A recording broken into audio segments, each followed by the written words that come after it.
Let's call this meeting to order and pledge allegiance to the flag. I pledge allegiance to the flag of the United States of America, and to the republic for which it stands, one nation under God, indivisible, with liberty and justice for all. Roll call, please. Supervisor Post. Here. Deputy Supervisor Hunter. Yes, here. Councilman White. Here. Councilwoman. Oh my goodness, I don't have today. Councilwoman Mike Black. Here. Councilman Zampita. Here. This time I'd like to call the public hearing on sanitary sewer rates open. Is there anyone here that wishes to speak or be heard on the proposed sanitary sewer rates of the town of Batavia for the 25-26 year?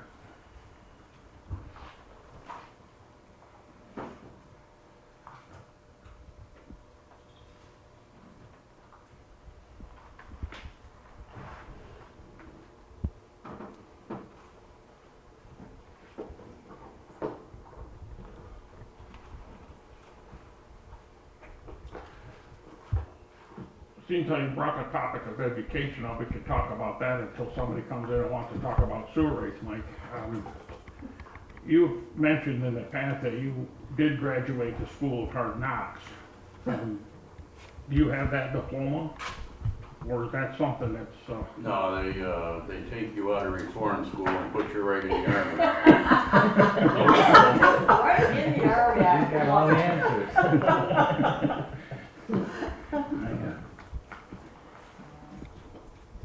It seems to have worked out for you. I guess. Yeah. I woke up this morning, that's all. Yeah, judgment's still out. Yeah. That's what I think. I got up this morning and got my boots on. I'm pretty happy when I get my boots on. Good. Thank you. Maybe we can walk.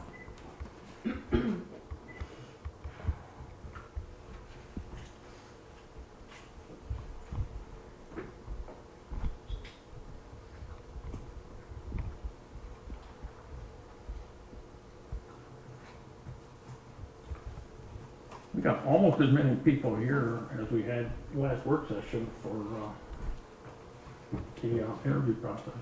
So we had eight people for that. 7 of them were students. Yeah, 7 students. They all passed the quiz.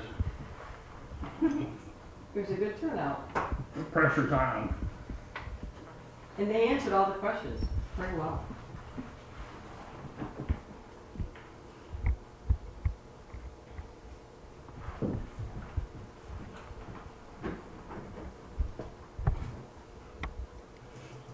Get coffee warmer, Just wanted to do that.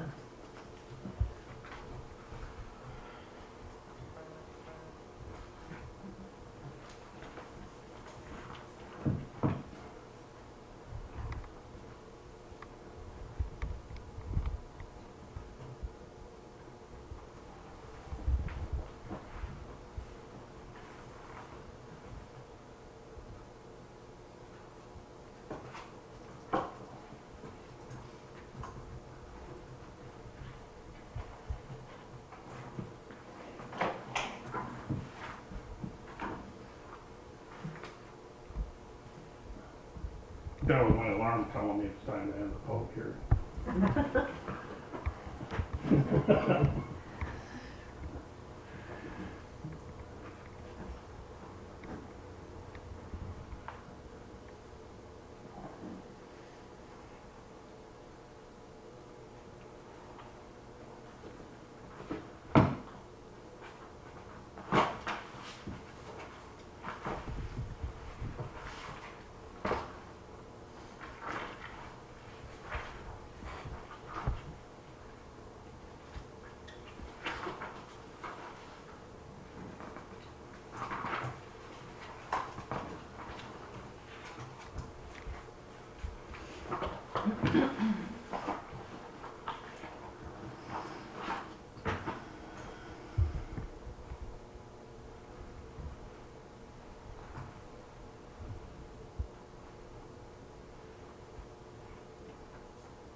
Well, if no one's here to speak, we'll call a public hearing closed on sewer rates.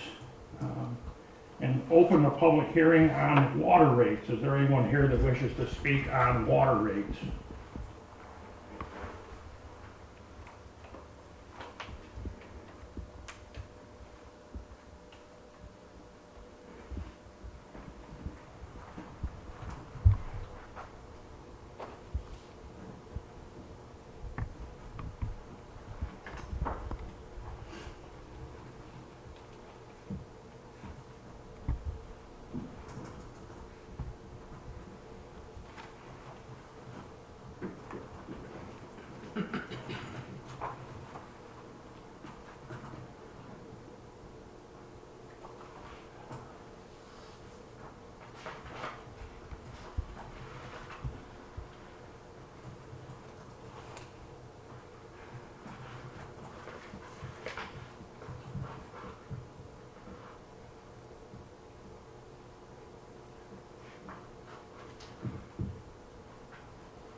You'd think there'd be more chatter about $10 million worth of stuff. Apparently it's, okay. 10 million's a lot of money. It comes out in little drips over long periods of time. I guess that's what makes it affordable.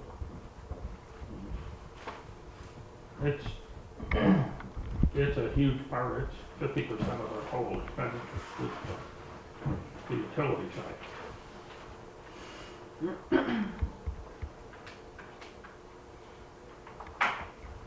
It's almost equal. It's just about perfectly equal to general fund and fire. General fund expenditures and fire are 10 million collectively, and water and sewer are about 10 million.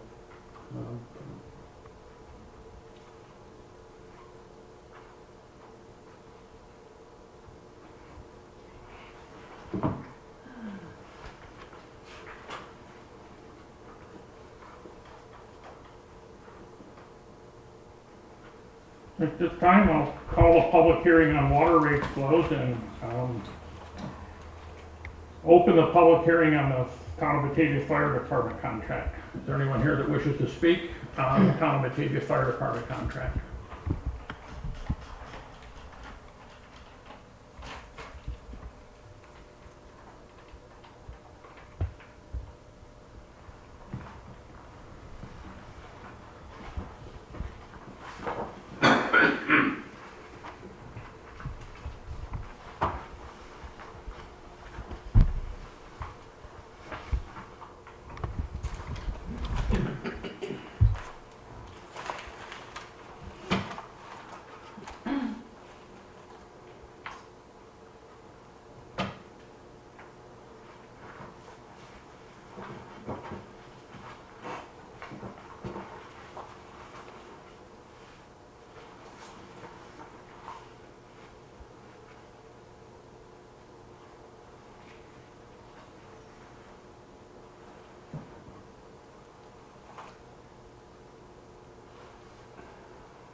Remember, there's gonna be a quiz.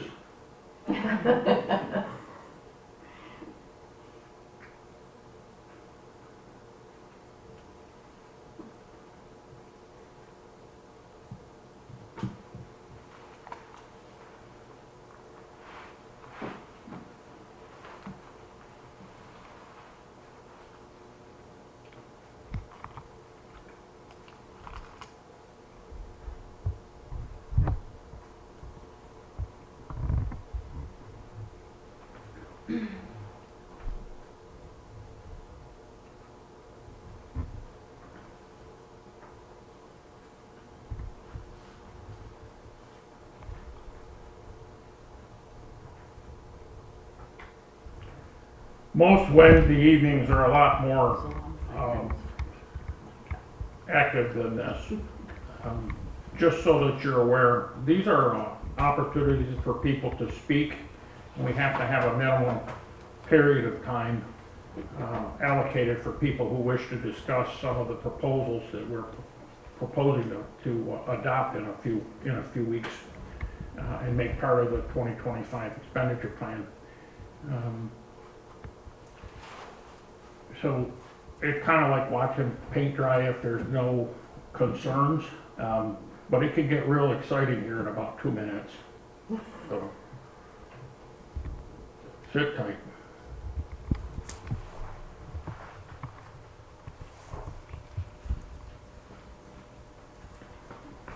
And Patty Michaelak will be taking all of the really hard questions. I'll be taking them. Yeah, she'll be listening to them.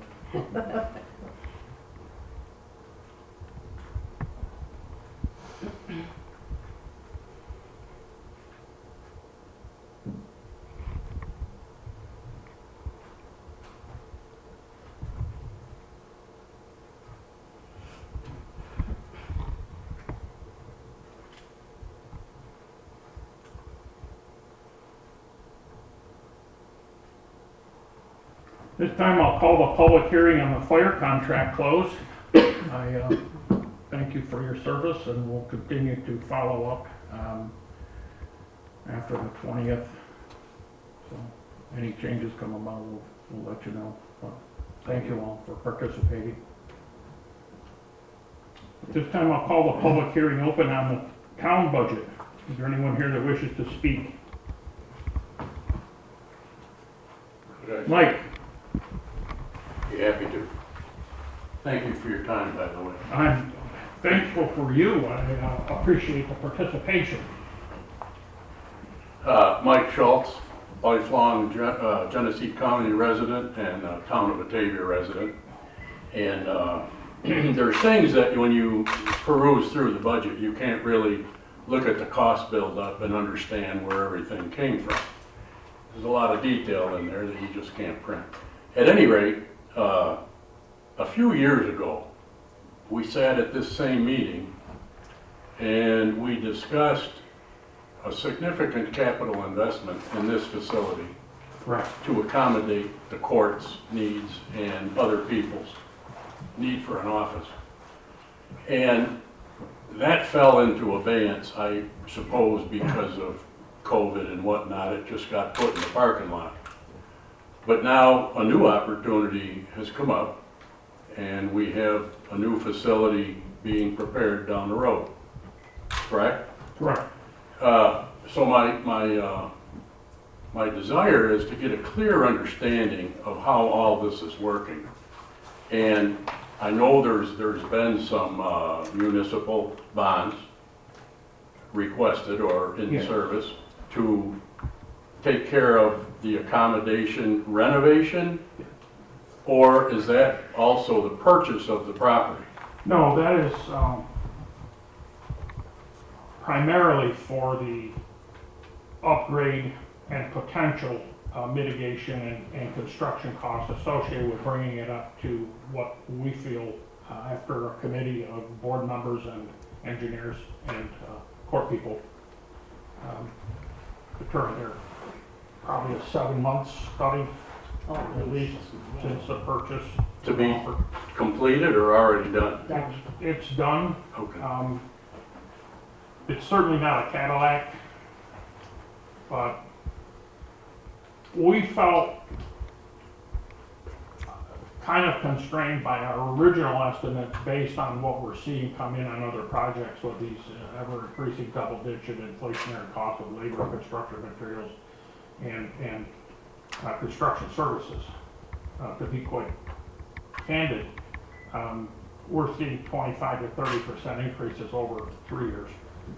Our original estimate in 2019, and we actually had authorized the expenditure and we're preparing to bond or pay a $500,000 a year expense to upgrade this facility. It was going to be between $5 and $7 million 2020 dollars. We anticipated that we might be constrained from being able to do the work when COVID hit. That was a March meeting of 2020. We tabled that and determined that we would not move forward with that project due to the fact that had it been fully completed, had we spent the $7 million and had a new facility, we would not have been allowed to have anybody come into it because New York State would not allow more than X number of people in the building. And we would have been paying those bond payments for something that wasn't available to us. And for the duration of COVID, the courts were closed for over 2 years. So there was no need to consider anything other than a better plan to address the courts. And there have been conversations upstate regarding consolidation of courts. Orleans County has discussed, many other counties have looked at a unified court or a court where many towns can utilize a facility. Because right now we have, somewhere north of 25 or 26 justices in the county for the towns, and the villages have some as well. And they all have clerks, and there's 13 to 15 other courthouses besides the county court and the state court. And it seems as though there would be a better path, but in my lifetime, in 40 years of this, I've not seen any movement towards doing something that might consolidate and allow us to save into that. Since the last year and a half of not being fettered by COVID restrictions, we have seen an exponential increase in court traffic. Last year, our court clerks came to budget meetings with caseload numbers that exceeded the number of criminal cases and traffic cases of city court. Cities get a significant stipend from New York State to offset the cost of their courts. I think the city of Batavia, I think they get $600,000 to offset the cost of having city court. Towns and villages get nothing, so they're funded out of the general fund. Our issue was compromised by the fact that we have anywhere from 30 to 50, sometimes 70 miscreants or people who have been arrested or suspected in a crime coming in the same door that you just came in and standing in the same hallway that's there to go to this building, to come into this room, which allows one person at a time, I think. So the rest of the people who have to show up for court are given an Applebee's buzzer and asked to wait outside or in their car. But the foyer is full, And during the day operations, that's the same foyer that is used by every community member that needs to speak to the clerk in the building department and get a dog license or pay their taxes or get a hunting license or talk to the engineering department or talk to the assessor.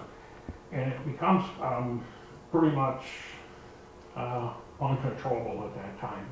We have outgrown the facility. We understood in the late teens, 2017, 2018, that we were going to need a larger facility, something we're able to handle, the volume. A couple of things transformed things beyond our ability to react. And you can call us out for that, for not having a better plan sooner, but bail reform and the escalation of the use of illicit narcotics has increased the caseload here and has increased traffic in our court beyond our capacity to handle it. And so we began a search a year and a half ago to find a facility to either buy or build or lease. We found several that were going to be around $2 to $3 million to rehab, and then we would be paying lease payments. And we determined that this facility up the street was actually halfway between where a lot of the incarcerations occur and the jail. It was available, and we felt that it would meet our needs. There's not many other things you can do with a building of that type of construction. It's got a long hall, and it's got a raised dais, and it's got the general outline of something that would serve us as a court with a large enough parking lot and access to and from Route 5. And so, after evaluating a number of options, including rebooting and going out to bid with this, we found we could save 2 to 3 years and about $9 million by purchasing the facility with the money we were provided by the federal government during COVID, the bailout money that we got. So we got $703,000, I believe, total. We've had some interest on that, but we've paid cash for the building, and we have started design. We are ready to go to bid. In fact, be surprised if the bids aren't out soon, by the end of this week or next week, to get pricing to go to construction, to get a court facility constructed. We don't ever expect to spend out what we get a bond resolution to cover. However, we know that we can't afford being stopped because we ran out of money. And at the point I was at, and it was my decision to add $1 million or so to the initial cost to cover furnishings and any other contingency of any other kind that we might run into, particularly additional requirements by the state of New York that come down the pipe during construction that we would still have to meet. And that's how we came to come up with the additional bond and the permissive referendum, and the reason why I've increased the opportunity to borrow $2.5 million. Okay. We're not sure that we're going to come near that number. We really can't gauge it, and I'll be quite honest. A lot of builders and a lot of companies are reluctant to bid anything, or were reluctant to bid or give us pricing until after yesterday's election. Mm-hmm. I don't know why. It doesn't make any sense to me. I've been in business for 40 years, and it's still going to cost what it's going to cost, but I think there was some apprehension, and I'm moving forward with it now. I hope that answers your question as to why we ended up there in that way, instead of going back to an That expansion. very clearly answers the need, and the why for. But in regard to the budget, it sounds like there was nothing added to the 2024 budget. Or will there be something in the 2025 budget I can't see it? I think it's a capital project. I went through this. I have a list of capital projects. Okay.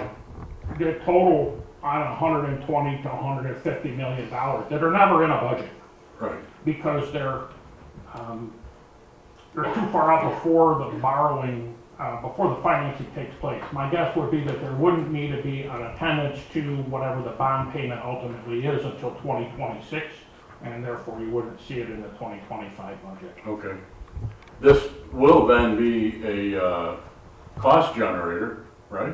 Well, hopefully, when you say cost, the cost of the miscreants, Well, people come to court, don't they have to pay a fee that reimburses?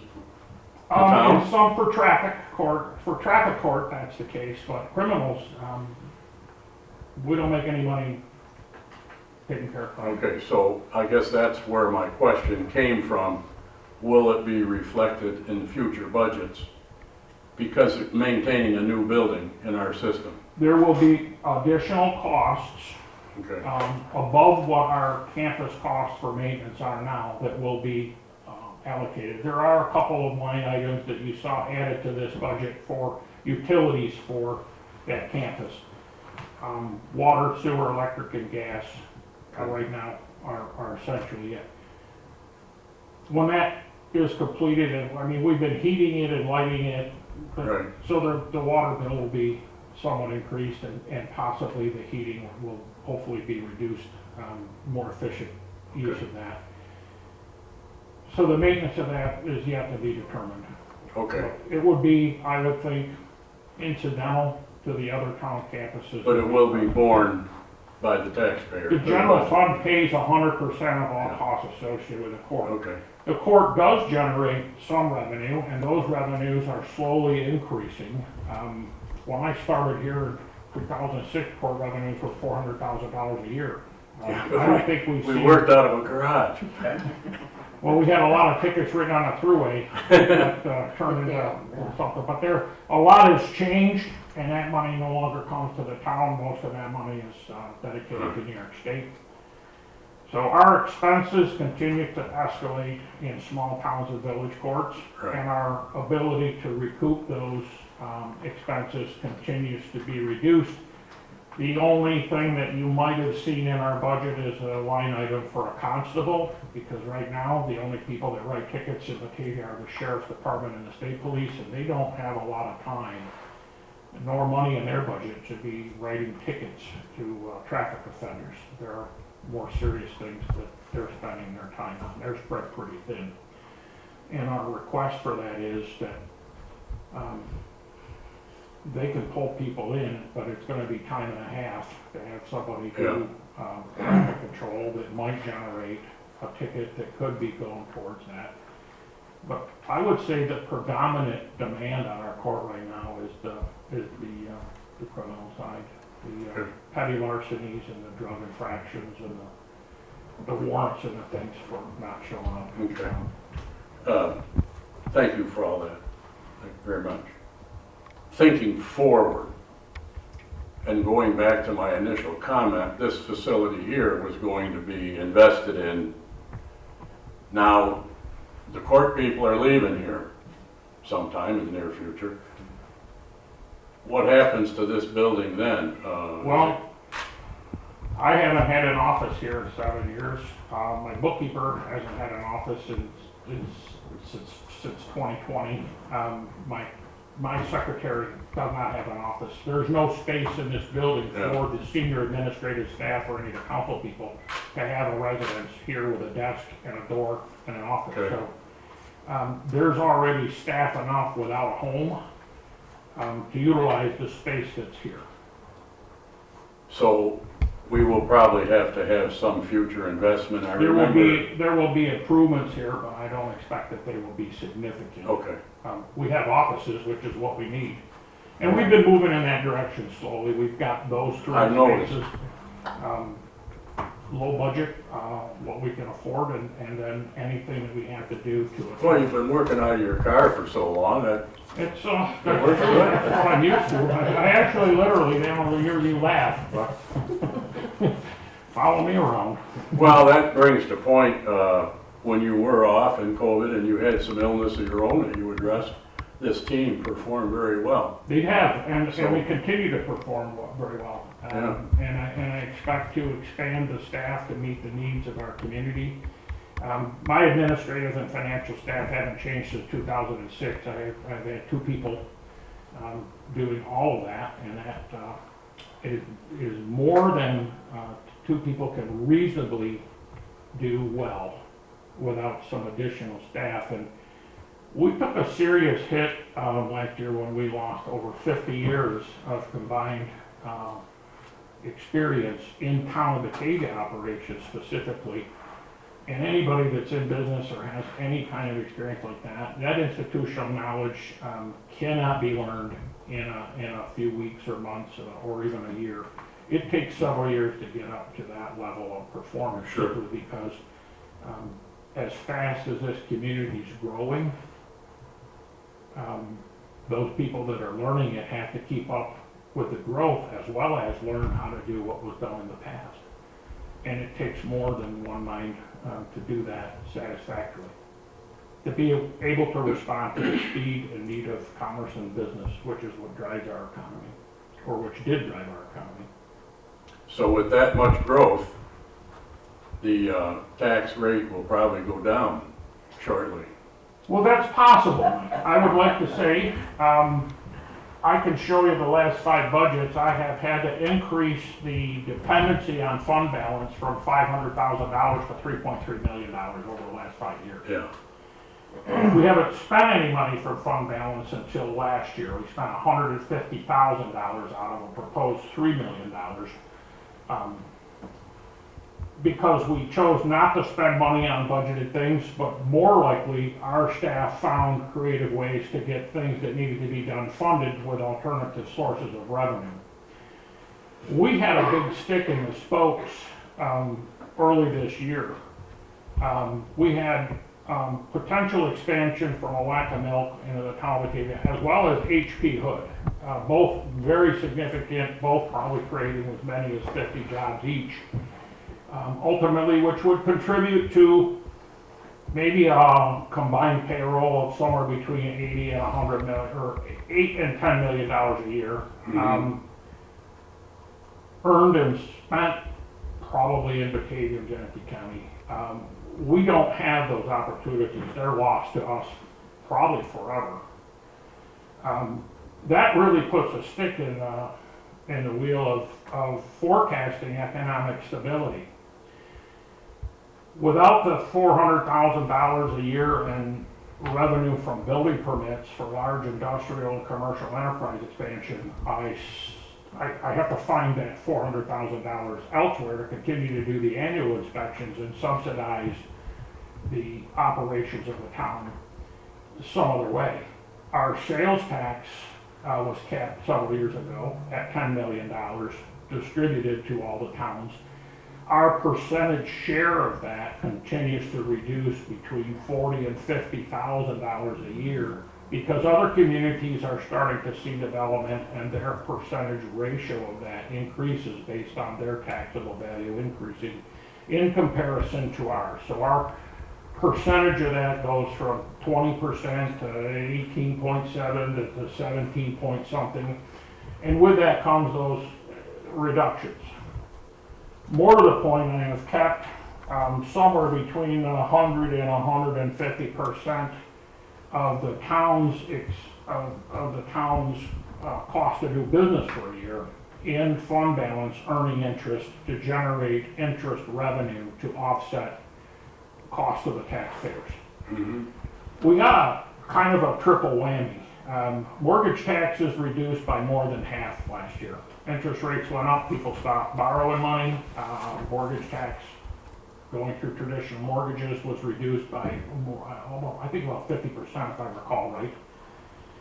That's a significant hit that I have to make up. That's 10% of what I'm asking for this year in increase. Sales tax distribution is $44,000 less. If I don't have any big commercial and industrial projects going on to generate those large building permit fees, and I don't get the benefit of the increased tax assessed value of these commercial and industrial enterprises, that although in a pilot would not pay town taxes immediately, would pay immediately their contribution in full to water, sewer, and fire districts, and any other special district that those properties might lie into. So the fact that that $100 million or $150 million facility doesn't get built and ultimately be assessed at $10 million, cost each gentleman 23 grand. What was proposed to be forecast, we do 5 and 7 and 10-year planning out for revenues. So the loss of the opportunity to see that revenue come in, both in property tax, increased sales tax, wages, goods spent in Batavia, and home sales increasing.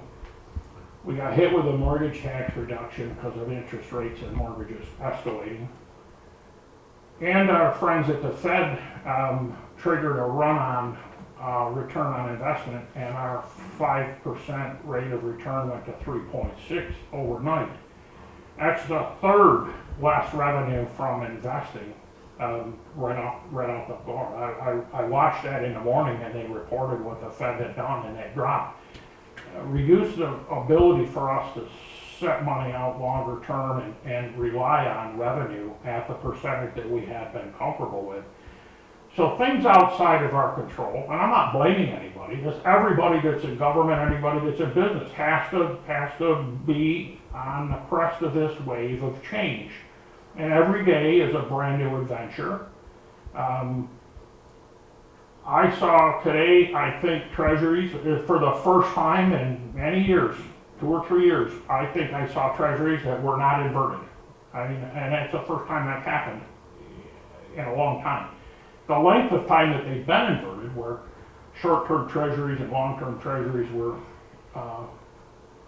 essentially, they switched places in value, and the volatility of that, and the fact that the town of Batavia cannot invest in anything other than a very well-secured, federally guaranteed CD or a treasury note, which requires probably an additional $18,000 a year in accounting costs for us to manage that to get through New York State's hoops for audit, which have to discount from the interest generated from treasuries or other municipal bonds, are my only options to generate revenue. So I'm strictly limited, as is every other financial manager and every other CFO of every other entity in New York State.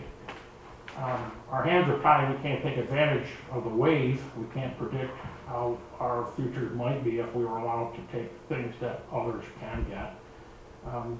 And when I totaled everything up, starting last spring, and started looking what the total impact is going to be on our community, I come up with this number, and I kept doing the math, and it's just arithmetic, but it's $527,000 a year for 4 years is going to be the minimum required to keep us from, God forbid, experiencing another state or federal announcement that they are no longer going to fund anything that we've been dependent on, at which point the town's financial reserves would be wiped out in 2 years. Our last year, by not raising taxes during the most inflationary period since I was a young man, our attempt to buffer that and not raise property tax levy in our town to give everybody a chance to get adjusted and hopefully see wages increase was specifically and purposefully to keep it flat those 4 years, to buffer our community's taxpayers from the consequence of COVID and the loss of revenue and the jobs and everything that increased their cost, and then since then the unbelievable inflation, and buffer that with other sources of revenue that our engineers found so that we could work on these capital projects like Ellicott Trail and Park Road and allow the state and federal funding to come through and get the pass-through benefit of that to offset some of our cost of labor. And that saved our community. And I compliment our staff, our engineering staff, and the clerk staff, and right down to the assessors groups, working with everybody to get valuations on stuff, to allow that privilege to be on a board that could hold the revenue stream flat for 4 years without consequencing our bottom line and without putting us at risk. So we haven't spent any of the money we used to generate revenue, but we haven't added to it in a year. And if we don't start adding to it, we know costs continue to increase. I have to buy 2 dump trucks now on a waiver from the DEC, because next year I don't think I'll be able to buy a dump truck unless it's a battery-powered truck. Right. And those kinds of restrictions impose significant 6-figure deficits that have never been in our financial plan. And the availability of parts to keep the trucks we own in service is becoming more challenging. I'm a fiscal conservative. I would like to have a year's worth of cash, because as absurd as it seems, I did get that notice from New York State that we're not collecting sales tax anymore. That's 67% of my revenue was sales tax. We're not collecting sales tax. And they gave me 4 months of cash had I been dependent solely on what I had traditionally been dependent on. I don't trust the state of New York nor the federal government to come through and be in integrity with what they said they would fund. I waited 17 years for the money for Park Road. You know, I thought 15 was more than enough money to figure that out. Yeah. So there were a lot of processes that led me to this number, and that's why I'm increasing it by that amount in this year's proposed budget, because that's what it's going to cost me to offset the revenue I will not see from traditional methods through periods of trial. I don't think we've had more trying times to be in management than we've had the last 5 years. And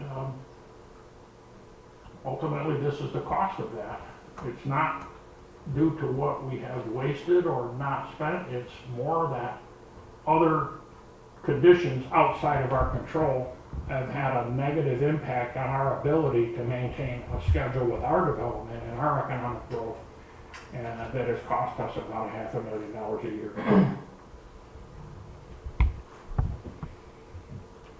That's the way it is. Yeah, unfortunately, you know, Laura Landers was our consultant, and still is, and she told us 12 years ago, you didn't plant any money trees behind the town hall, so you're out of luck. There's no other place to get it. But Are you taking good notes? Yeah. You're right. there's Ran a quiz. out of paper. There is a quiz. Thank you for your time. No, Hey, Mike, thank you for I your concern. welcome your participation. We're here almost every Wednesday night for 2 hours, from 5 to 7. Anytime you want to chime in and offer some suggestions, Will I'm do. happy to accommodate you. Thank you. Thank I you. do appreciate it. Is there anyone else here that would wish to speak?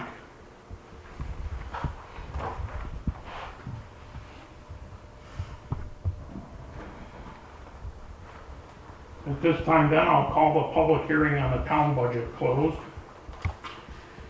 Before I close the meeting, I just do want to make a comment. I want to compliment the town board and the administrative and engineering and every department head and staff, every single one of the 26 full-time people we have work here, that was able to find a way to get to this budget done and make things fit.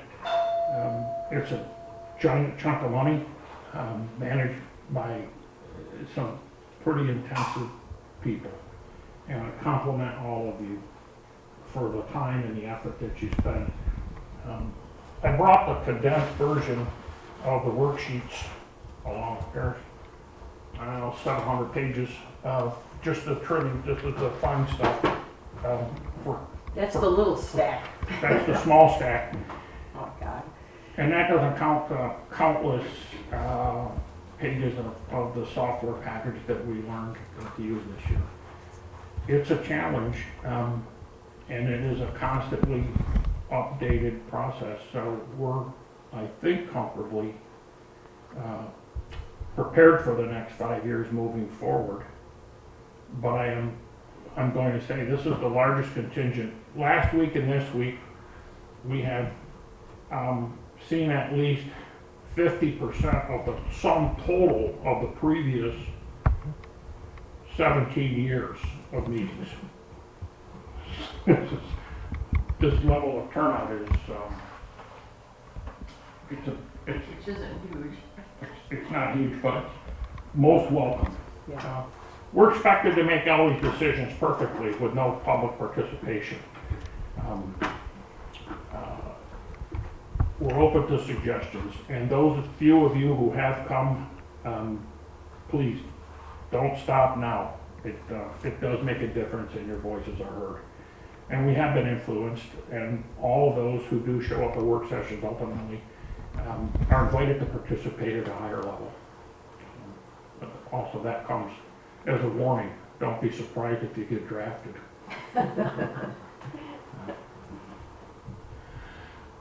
All right, young lady, can you get up and state your name for the record? Because I keep track of students that come in and want this.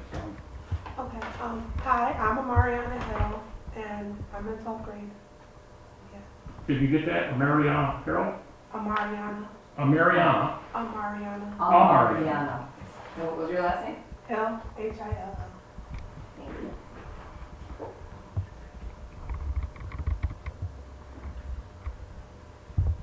What school do you go to? Batavia High School.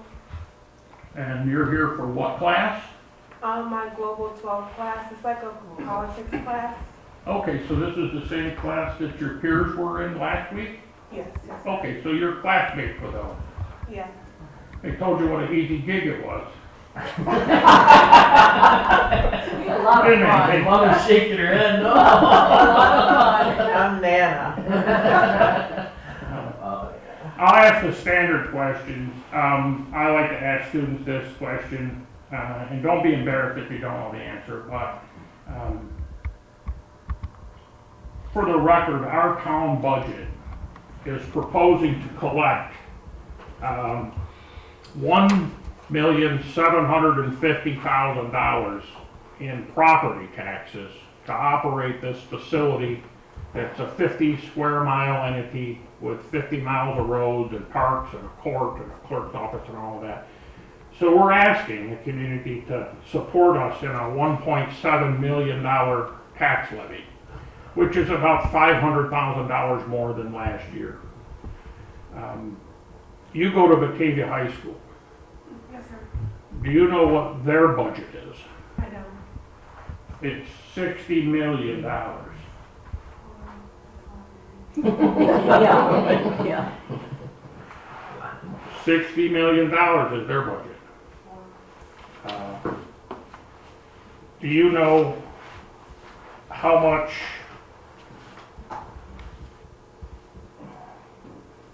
how many students there are? Like around 600. Well, in the Batavia City School District, there are 2,210. Oh, what about in Batavia High School? That's probably close to 600. I would Probably say, close to 6, I would say. That's the whole, everybody. Yeah. what I do as an exercise, and not all of the money in the budget that the school has is collected in property taxes, but a significant chunk of it is, and the rest is paid for with state money, which is collected from payroll taxes and other taxes and franchise fees and everything else. But essentially, schools are funded with taxpayer dollars across the board. If I divide that $60 million into by 2,210 people, our average cost to educate you as well as any other student from kindergarten through seniors is $27,282 a year per student. That is essentially the tuition that we as taxpayers pay in Batavia City School every year for the 13 years that students from kindergarten through 12th grade. There's the equivalent in today's dollars of over $300,000 investment in your education. So the quiz question is, do you think you're getting great value for that money? And are you going to be better at applying yourself now that you know how expensive it is? Yes, I do. Okay, Oh, do you want my reasoning? yes. Okay, well, I do because, well, my mom would be putting in towards that too, right? Like the money? Yeah, she paying us some good money for my education, so, yeah, I would put myself more towards more. Okay. All right, you passed. You could bring your paper up and Dan will sign it. Well, you better say that, because I went to Notre Dame. My parents paid for my education. Yeah, there you go. Thank you. Young lady, you're next. Could you please rise and state your name? My name is Ava Weirda, and I'm also in 12th grade. And I go to Batavia. You gotta speak louder, honey. My name is Ava Weirda. Ava? Yeah. And then Wierda. Thank you. We get all the students' names. We follow you around now. We're going to make sure you're very good contributing members to society. My question for you, and it can be considered a quick question, but what are your plans right now upon graduation? Do you have a path for what you're going to do after you graduate? Yes, I'm about to submit my application to a university called Cedarville in Ohio, and I'm planning to major on nursing, and I hope to go into pediatrics. Good for you. Nice, nice. And I applaud that, and I wanted to thank you for the time that you spent. This is essentially some government in action. I won't test you on the numbers and the math, but I do express my appreciation for choosing our community to be an observer at. And feel free to come up and get a signature.